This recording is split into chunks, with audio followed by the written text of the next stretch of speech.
Всем большой привет! И как я обещала, следующие влоги будут с моментами нашей поездки из Латвии.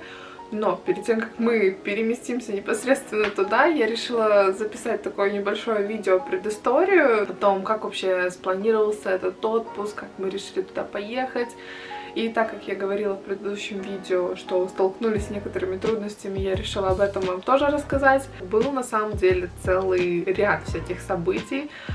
От того, что изначально мы, конечно, планировали вообще отпуск этот в Латвии, мы очень хотели туда поехать, но планировали это еще сделать там в конце июня или в июле, когда срок беременности еще не такой большой, и, в принципе, там безопасно летать и так далее. Я, конечно, знаю, что безопасно летать там и до 34-й недели, но хотелось все же немножечко пораньше, чтобы это просто и мне было легче переносить, и не было никаких последствий, не дай бог. Но, к сожалению, в Ирландии список так называемых зеленых стран выпустили только аж 28 июля, и как только это произошло, мы, конечно же, сразу начали все это планировать, это все должно было быть очень быстро. Вылететь нужно было в ближайшее время, потому что мы понимали, что, в принципе, по-любому это ненадолго. Вот как открыли какие-то страны, так же быстро, небось, это все и закроет, учитывая ситуацию в мире, поэтому вот все нужно было резко решить, и резко оформить и так далее. Первым делом, конечно же, стал вопрос билетов, слава богу, они не были такими дорогими, хотя мы, в принципе, взяли их за 10 дней всего лишь до отлета, и это август. Сейчас, видимо, в связи с ситуацией в мире, билеты не были такие уж дорогие, они были, я бы даже сказала, дешевые для летнего сезона, так что мы посмотрели, что билеты мы потянем без проблем, как бы финансово поездка не будет как-то бить очень сильно по нашему бюджету. Но далее встал вопрос, можем ли мы вообще покидать страну, учитывая то, что мы сейчас, из-за того, что Саша на данный момент считается безработным, он все еще ищет работу, мы как бы состоим на таком социальном обеспечении.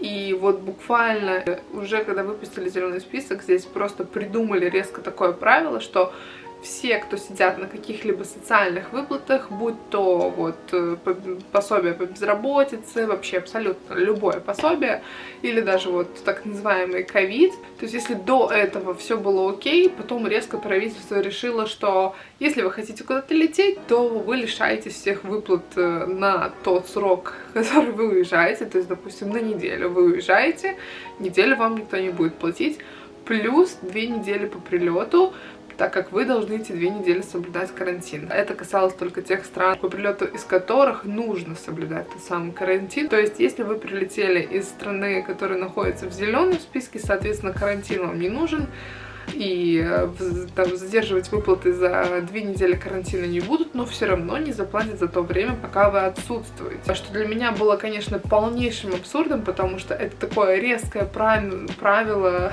высосанное из пальца, как по мне, просто на него нету никаких обоснований, мне кажется. В итоге выяснилось, так и есть, потому что его вскоре после этого отменили, потому что какой-то там, не знаю, министр или кто начал как-то резко рассматривать этот вопрос, и было сказано, что нет никаких законных оснований лишать людей пособий и выплат, если они хотят куда-то поехать. Ну, то есть это действительно какое-то нарушение прав, знаете.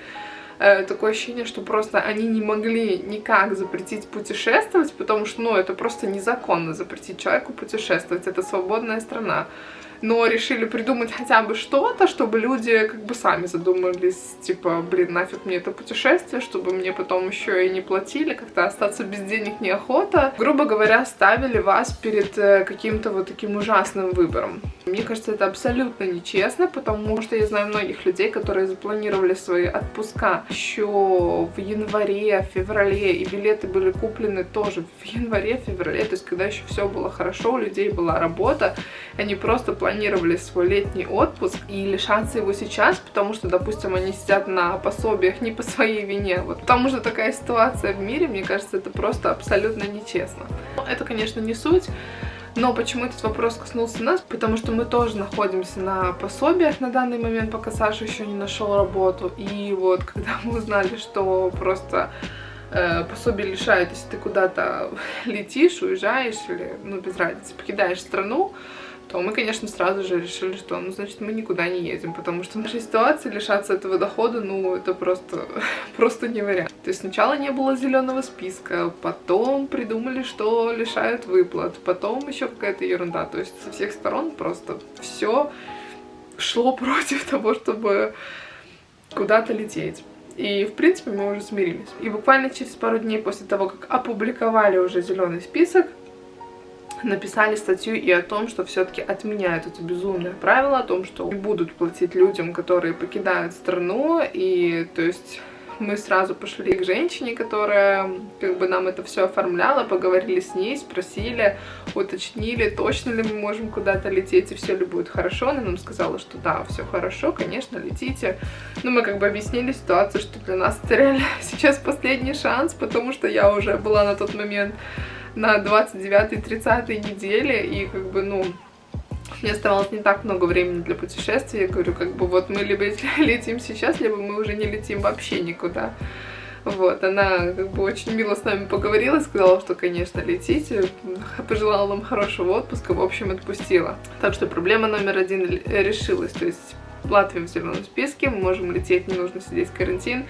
Проблема номер 2 решилась, то, что мы можем лететь и мы не лишимся никаких денег при этом.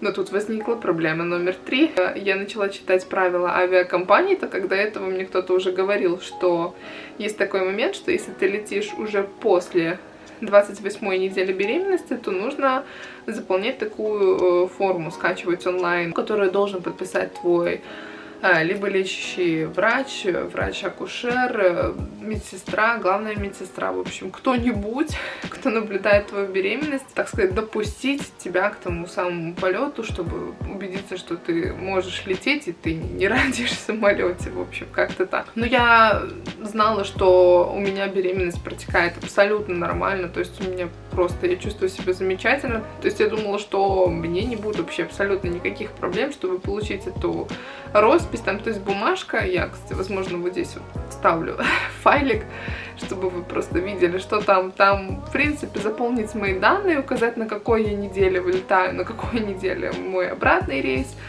врач должен расписаться, поставить печать, то есть, ну, чтобы все было видно, что это все официально. Получить эту бумажку нужно в течение 2 недель до самого полета. Но так как я была уверена, что это вот это вообще просто фигня, и по сравнению с остальными всеми вопросами, этот вопрос решить будет легче всего, поэтому мы уже заказали билеты, уже спокойно начали планировать поездку. Я дождалась понедельника, чтобы позвонить своему лечащему врачу и договориться о том, чтобы она меня приняла, чтобы подписать ту самую бумажку.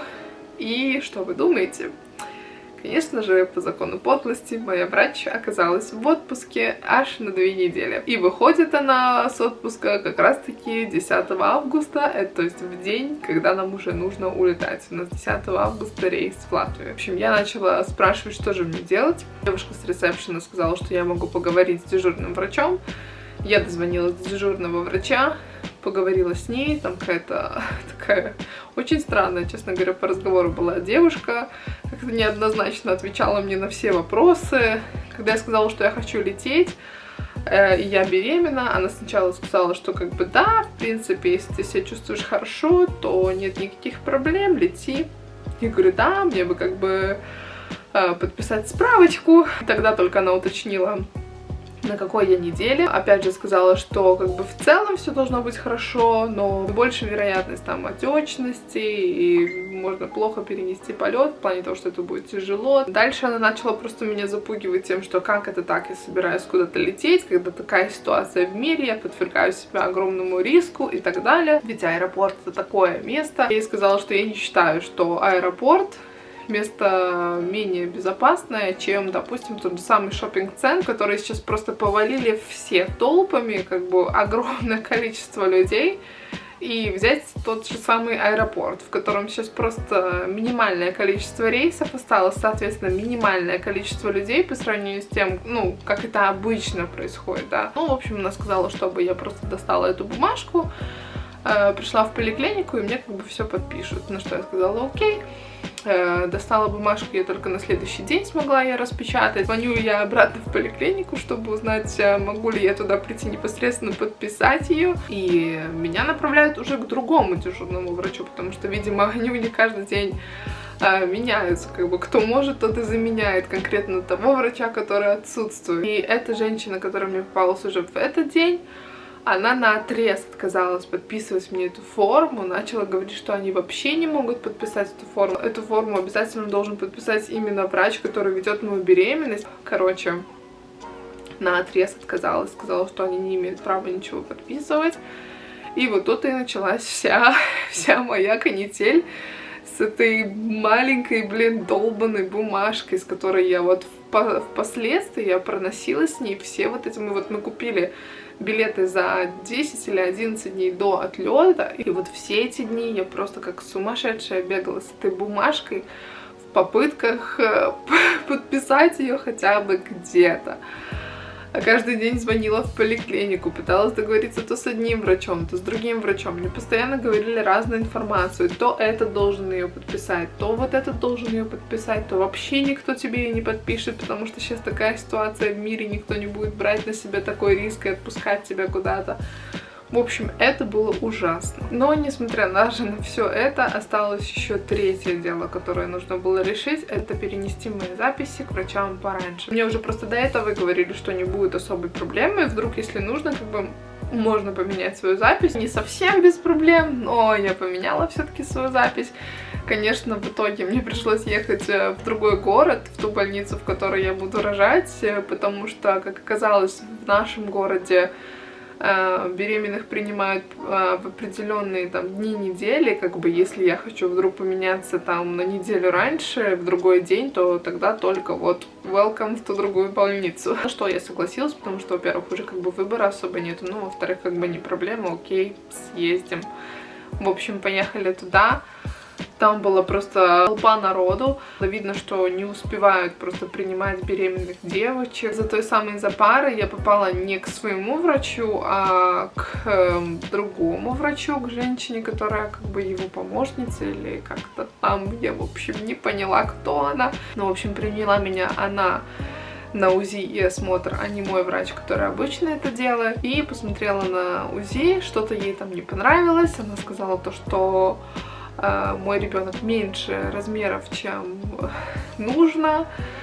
Сказала, что мне срочно нужен другой осмотр и что я должна буду прийти через 2 недели, чтобы они отслеживали вот этот вот темп роста, чтобы знать, как бы, ну, это в принципе нормально, что просто ребенок меньше, как бы, что является нормальным, потому что все детки разные, либо у меня идет там какое-то отклонение. Но в целом это очень длинная история, вот конкретно про эти все размеры и волнения по поводу малыша. Я про это запишу отдельное видео. Я расскажу про систему, что меня беспокоило конкретно здесь, что мне здесь не нравилось, и поэтому я очень надеялась попасть в Латвию к врачу, чтобы все это перепроверить, убедиться, что все хорошо. Так что это была еще одна из таких проблем, с которыми мы столкнулись. И в итоге и там, в больнице, тоже мне отказались подписывать эту бумагу. Приехала на повторное УЗИ, я этой девушке говорю: можете мне кто-нибудь объяснить, кто мне подпишет эту бумажку, пожалуйста?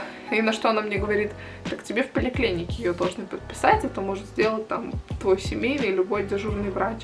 Я говорю: ну они мне сказали, что это вы должны сделать здесь, в больнице, потому что они это не имеют права сделать. Она на меня смотрит и глазами говорит, что нет, это бред, просто от тебя все пытаются отнекиваться, потому что никто не хочет брать это как бы под свою ответственность, потому что не дай бог что случится, как бы кто подписал, тот виноват, и та страховка будет разбираться в итоге впоследствии. Вот такие вот дела. Очень приятно это было услышать. Особенно, когда ты вот просто 2 недели, как курица с яйцом, носишься с этой бумажкой, а выясняется, что просто этого никто не хочет делать, вот потому что не хочет брать на себя ответственность. В общем, ну, кошмар. И в итоге эту самую бумажку я подписала в тот же день, когда мы улетали, то есть 10 числа, вот в понедельник. Я с самого утра звонила в поликлинику, потому что я знала, что моя врач уже выйдет с отпуска, и она более адекватная, чем все остальные врачи. Очень хорошая женщина на самом деле.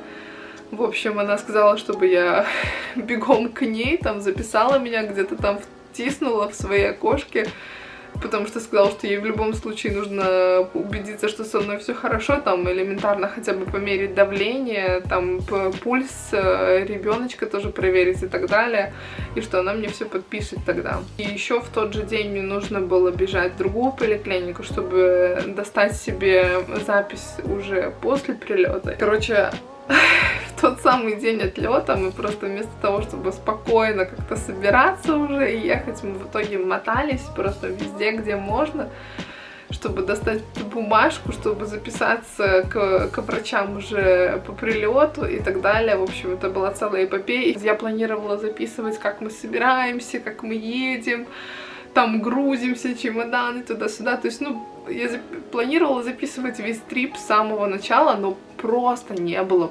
возможности на это. Вот.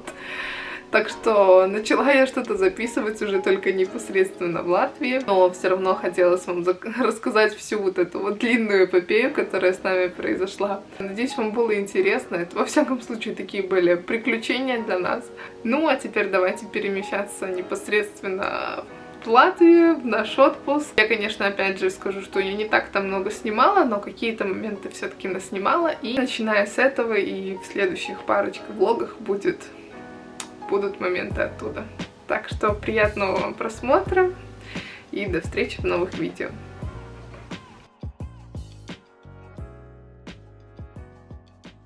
Всем большой приветик, и мы уже прилетели.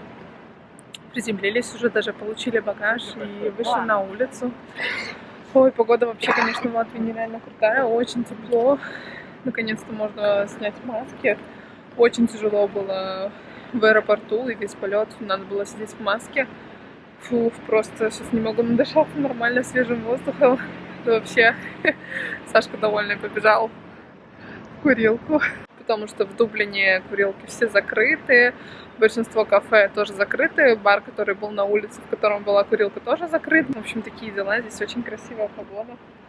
Мы приехали еще даже не очень так темно, ну, уже как бы сейчас скоро стемнеет. Нас сейчас встретят наши любимые Янины. Они едут с Юрмалы. Так что еще каких-то 3 часика, и мы уже будем дома. А вот и наша такси подъехала.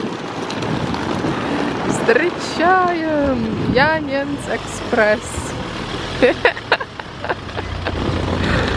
Когда встретились 2 блогера.